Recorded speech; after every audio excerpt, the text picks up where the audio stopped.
Welcome. In this video I continue to practice 100% nose breathing whilst running. I also discuss the BOLT test, which is a measure of breathlessness discovered in the Oxygen Advantage book. Hear about the physio and exercises I've been given to rehabilitate from my pissed off nerves, and also stay tuned for some dramatic footage of me falling, all captured in super slow-mo. Sound interesting? Stay tuned.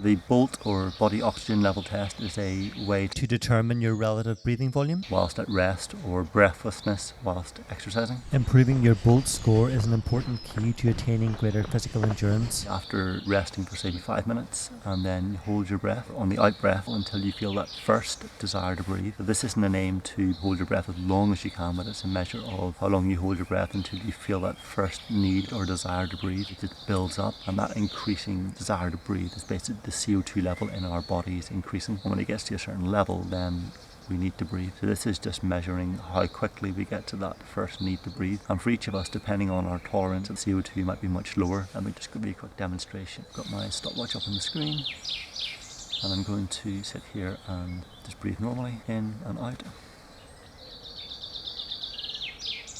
and then on an out breath, just a normal out breath, and then you start the stopwatch and hold your nose. Let me be clear that I'm not an expert on this, and I'll put a link to the Oxygen Advantage website so you can read up more and understand it before you try it yourself.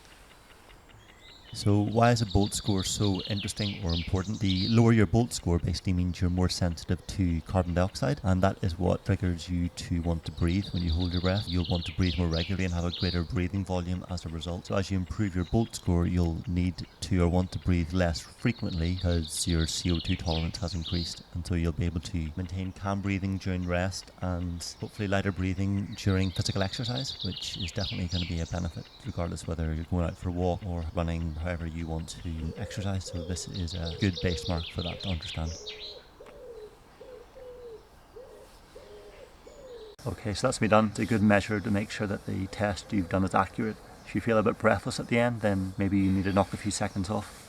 So you can see here I got, you can see that, 43 seconds. I'm pleased with that, and that I've been practicing breath holds. For example, when you're out for a walk, you can do this. You can cover this in another video, but you can practice breath holds and count your steps to build up that tolerance. It's a little bit different than the BOLT test. Also, I wanted to talk about my recovery from injury, the burning sensation on my leg and my nerves getting pissed off. So I've been to the physio twice, and they discovered that I had a weakened glute medius, so the butt muscle, and I was given various exercises to strengthen that, to build those up and then slowly build up my running distances again. And breathing through my nose is a great way to force me to slow down, just be more conscious of my running. Obviously I can't run as far, I'm trying to build up levels slowly, so a great opportunity to rehabilitate and build up my distances again. Focusing on nose breathing, you have to really slow down. I think I'm down to like 10 or 12 minute miles.